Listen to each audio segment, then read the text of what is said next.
Assalamualaikum warahmatullahi wabarakatuh. Alhamdulillahilladzi arsala rasulahu bil huda wa dinil haq liyudhhirahu 'ala ad-dini kullihi wa kafaa billahi shahida. Asyhadu an la ilaha illallah wahdahu la syarika lah wa asyhadu anna Muhammadan 'abduhu wa rasuluh. Allahumma shalli 'ala Muhammad wa 'ala alihi wa sahabatihi wa man sara 'ala nahjihi wa ihtada bi hadihi wa sanna bi sunnatihi ila yaumil qiyamah.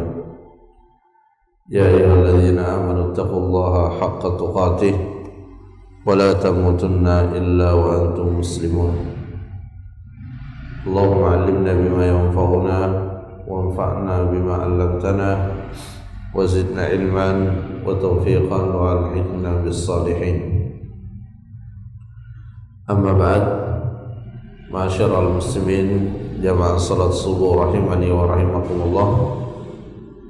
Alhamdulillah, pada kesempatan ini kita kembali melanjutkan majelis ilmu kita pada pembahasan kitab Taysirul Karim Ar-Rahman fi Tafsir Kalamil Mannan. Dan alhamdulillah kita telah sampai pada penjelasan ayat-ayat Al-Quran yang terdapat di dalam surah Al-Mursalat. Pada pertemuan yang sebelumnya telah kita sampaikan bahwa di antara tujuan dan pesan inti yang disampaikan pada surah Al-Mursalat yaitu penegasan akan adanya hari akhirat dan hari kebangkitan. Kita juga telah menyampaikan bahwa keimanan seseorang kepada hari akhirat memiliki pengaruh yang sangat besar di dalam ia beramal pada kehidupan dunianya. Itulah sebabnya dalam beberapa hadis Nabi sallallahu alaihi wasallam ketika beliau akan memerintahkan sesuatu atau ketika beliau akan melarang dari sesuatu, maka terkadang Nabi sallallahu alaihi wasallam mengawalinya dengan mengatakan man kana yu'minu billahi wal yawmil akhir. Siapa di antara kalian yang beriman, yang benar-benar beriman kepada Allah dan hari akhir, baru kemudian setelahnya disebutkan apa yang Allah perintahkan atau apa yang dilarang. Jamaah rahimakumullah, di awal-awal surah Al-Mursalat seperti yang telah kita jelaskan, itu diawali dengan beberapa sumpah. Dan setiap sumpah itu selalu ada jawabul qasam, selalu ada yang menjadi tujuan kenapa sumpah itu disampaikan. Dan Allah bersumpah di surah Al-Mursalat ini karena Allah ingin menyampaikan, yaitu firman-Nya innama tu'aduna lawaqi'. Sesungguhnya apa yang dijanjikan kepada kalian itu pasti terjadi. Dan yang dimaksud dengan apa yang dijanjikan pada ayat ini tidak lain adalah hari kiamat dan seluruh peristiwa-peristiwa yang menyertainya, seperti yang disebutkan di surah Al-Waqi'ah, seperti juga disebutkan di dalam surah At-Takwir, kemudian surah Al-Infitar, dan surah-surah yang lain di dalam Al-Quran. Tetapi yang paling mendetail atau paling lengkap di dalam menjelaskan hal tersebut itu adalah surah At-Takwir dan juga surah Al-Infitar. Nabi sallallahu alaihi wasallam di dalam salah satu hadisnya pernah menyampaikan, siapa yang ingin melihat hari kiamat seperti melihatnya secara langsung, maka hendaklah ia membaca surah At-Takwir dan juga surah Al-Infitar.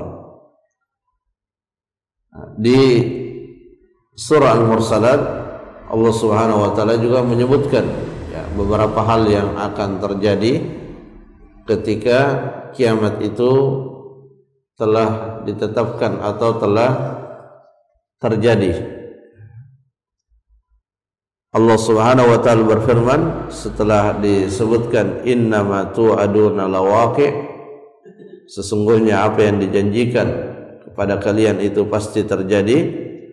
Fa idzan nujumu tumisat, ketika bintang-bintang itu telah dihilangkan cahayanya.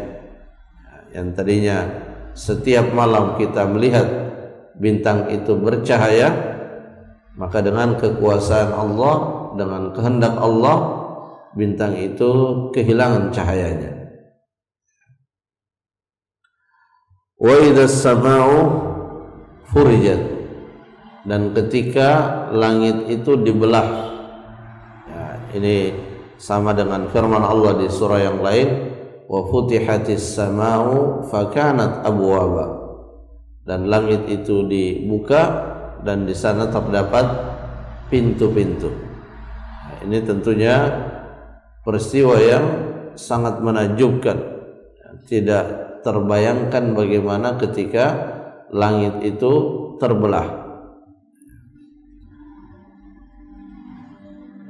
Wa idzal jibalu nusifat, dan ketika gunung-gunung dipindahkan dari tempatnya kemudian dihancurkan, sehingga gunung yang tadinya kita lihat dan kita saksikan berdiri sangat kokoh, dia menjadi debu kecil yang berterbangan.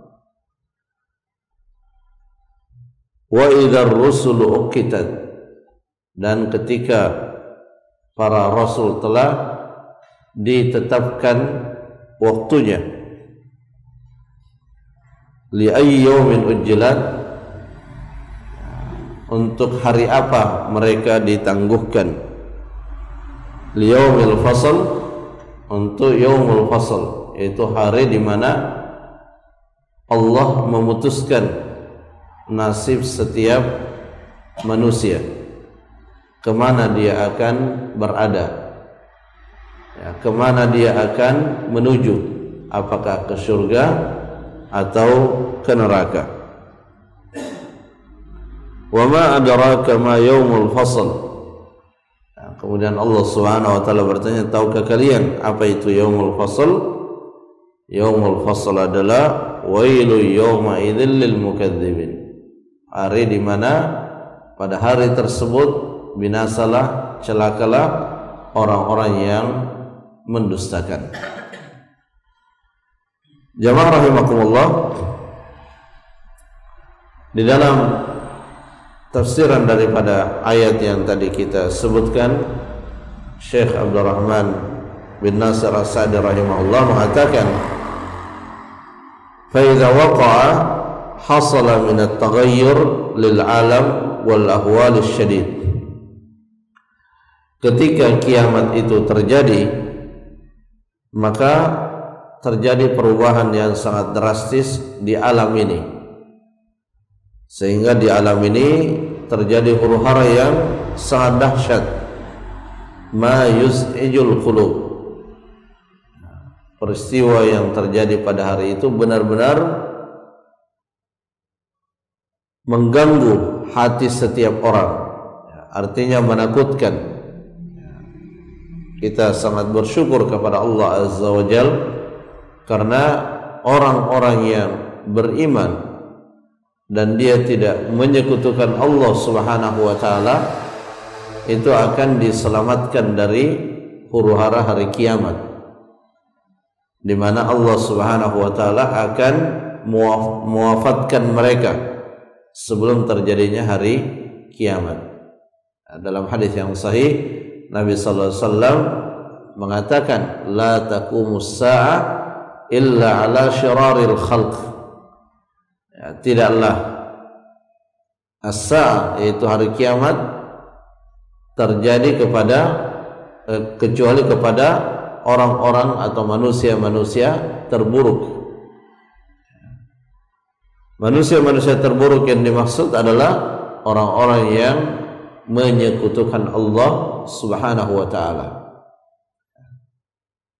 Tidak heran kalau Nabi sallallahu alaihi wasallam menjelang akhir hayat beliau, beberapa hari sebelum beliau meninggal, kita perhatikan nasihat-nasihatnya itu berkaitan dengan agar umat ini menjauhi segala bentuk kesyirikan kepada Allah Subhanahu wa ta'ala. Wa tashaddu lahul qurub fatantamisun nujum. Dan ketika kiamat itu terjadi, kesulitan semakin berat. Jadi apa yang dialami oleh manusia, kesulitan yang dia alami itu tidak ada bandingannya dengan kesulitan pada saat hari kiamat itu terjadi. Fatantamisun nujum ay tatanathar wa tazulu an amakiniha. Ya, maka bintang-bintang itu tadi sudah kita sebutkan, ya, dihilangkan cahayanya, bergeser dari tempatnya dan berhamburan. Ya. Wa tunsaful jibal fatakunu kal haba'il manthur. Ya, dan gunung-gunung yang begitu kokoh itu berpindah dari tempatnya, kemudian dihancurkan sehingga seperti debu yang berterbangan. Wa takunu hiya wal ardu qa'an safsafa.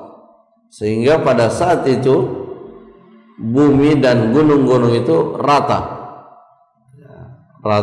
sehingga tidak ada lagi, ya, tidak ada lagi yang agak tinggi kemudian agak rendah, semuanya rata. Ya, dan memang Allah Subhanahu wa ta'ala mengatakan di dalam Al-Quran, yauma tubaddalul ardu ghairal ard was samawat. Ya, pada hari itu bumi kemudian diganti dengan bumi yang lain.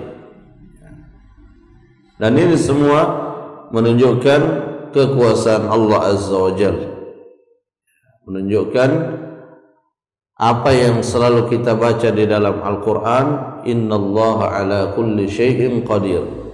Sesungguhnya Allah Subhanahu wa ta'ala berkuasa atas segala sesuatu. Jadi tidak ada yang tidak mungkin bagi Allah Azza wa Jalla.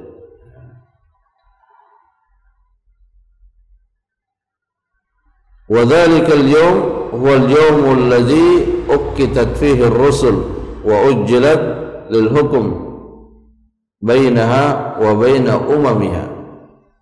Dan pada hari itu, itulah hari yang telah ditetapkan oleh Allah Subhanahu wa ta'ala untuk kemudian diputuskan dan diperhadap-hadapkan antara para rasul dengan umatnya. Jadi para rasul itu akan menjadi saksi, ya, menjadi saksi atas umatnya. Dia akan menjadi saksi atas umatnya bahwa rasul itu benar-benar telah menyampaikan apa yang Allah perintahkan kepada mereka untuk disampaikan kepada umatnya, sehingga tidak ada lagi yang kemudian beralasan ketika akan dihukum beralasan bahwa tidak ada rasul yang diutus kepada kami.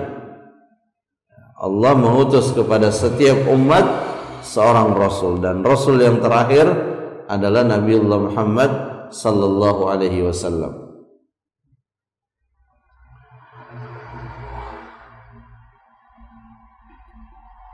Li ayyi yawmin ujjilat li yaumil fasl.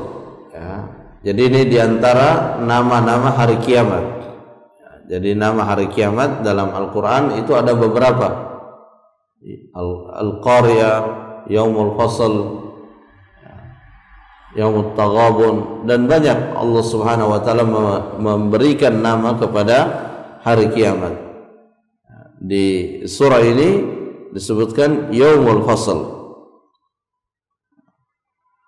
ay bainal khalaiq ba'dhum li ba'd wa hisabu kulli minhum munfarida. Hari di mana diputuskan antara semua makhluk, sebagian mereka atas sebagian yang lain, wa hisabu kullu minhum munfarida, dan mereka dihisab sendiri-sendiri.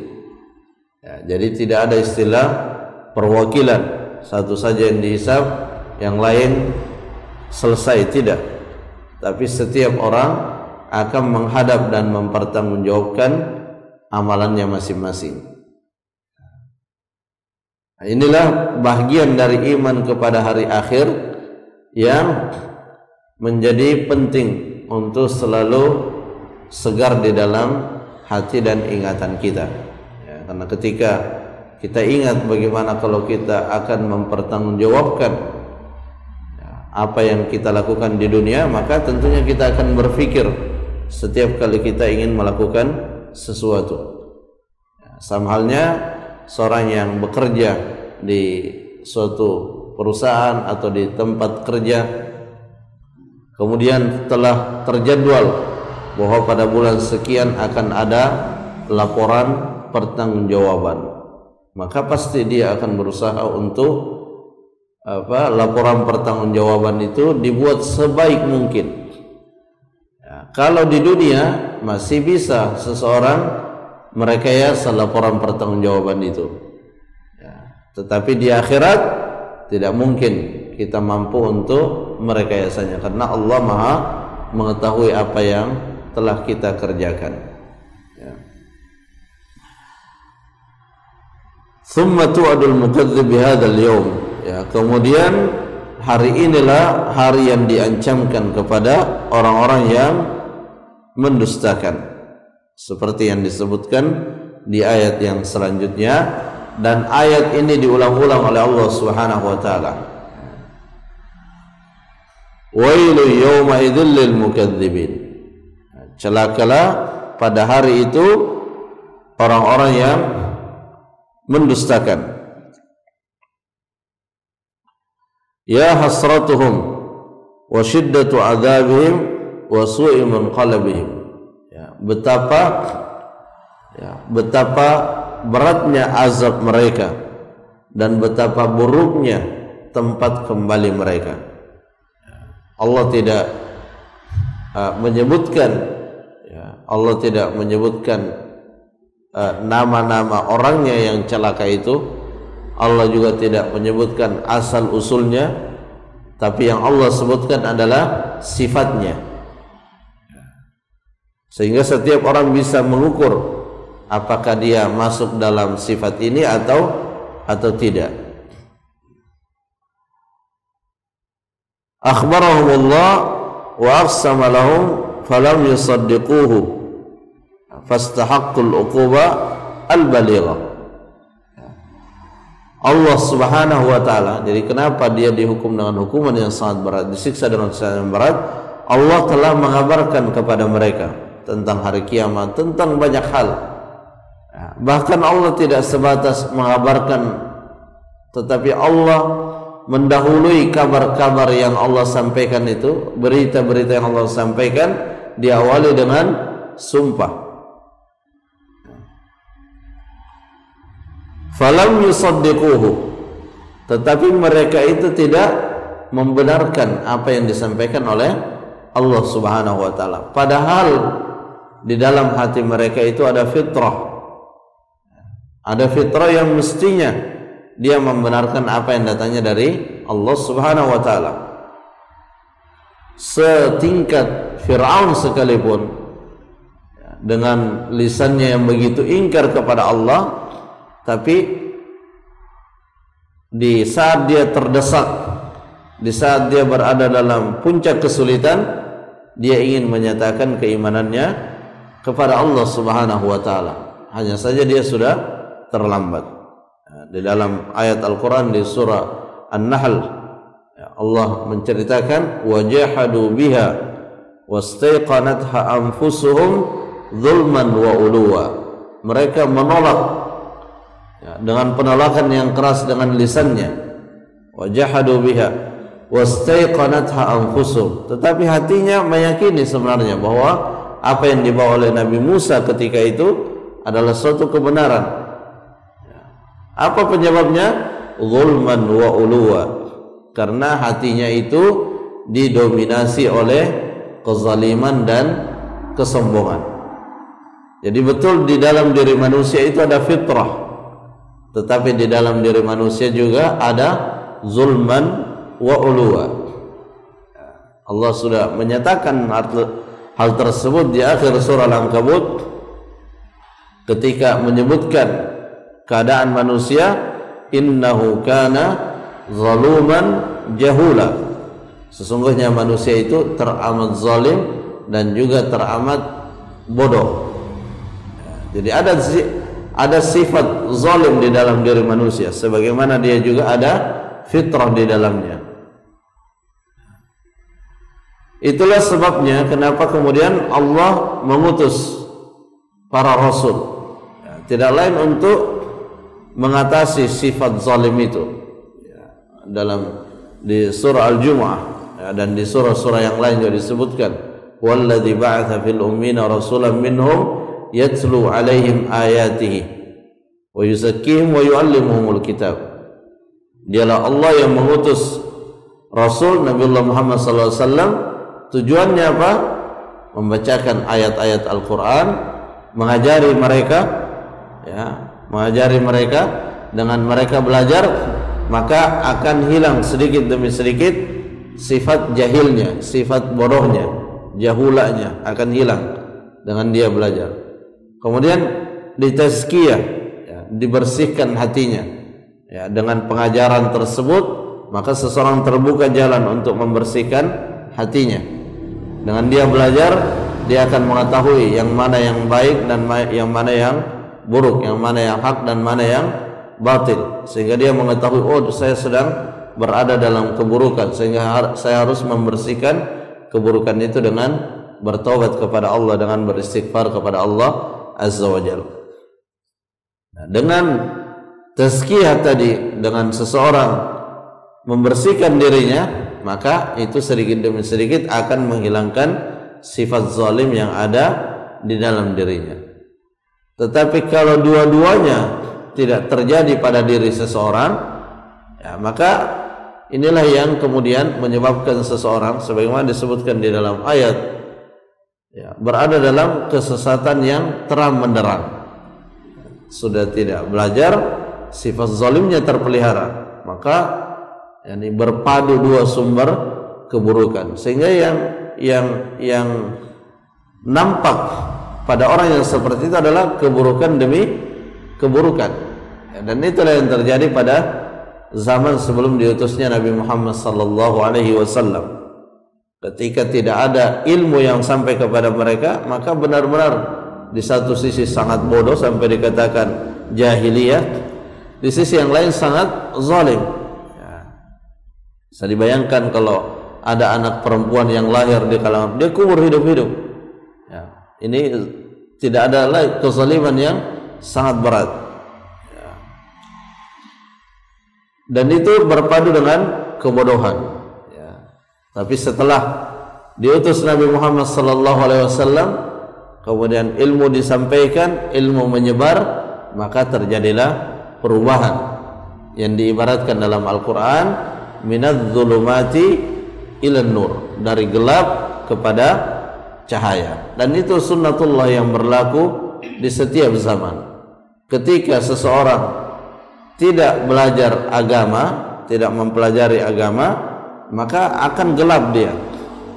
Tetapi ketika dia belajar, maka dia akan mendapatkan cahaya. Sehingga ketika seorang ingin terjadi perubahan di dalam dirinya, maka jalan yang mesti dia tempuh adalah dengan kembali kepada agama, mempelajari agama. Maka insya Allah dia akan berpindah dari zulumat kepada an-nur, kepada cahaya. Nah, al-mukadzibun, orang-orang yang mendustakan, ini cahayanya sudah datang, kebenarannya sudah datang kepada dia, tapi justru dia mendustakannya, dia menghindarinya, dia mengabaikannya. Ya, maka sangat adil kalau kemudian Allah Subhanahu wa taala memberikan hukuman yang setimpal. Wal jazaa'u min jinsil amal, dan balasan itu berbanding lurus dengan apa yang telah kita perbuat. Jamaah rahimakumullah, mungkin itu yang bisa disampaikan, semoga bermanfaat. Wallahu taala a'lam bissawab. Subhanakallahumma rabbana wa bihamdik, asyhadu an la ilaha illa anta, astaghfiruka wa atubu ilaik. Assalamualaikum warahmatullahi wabarakatuh.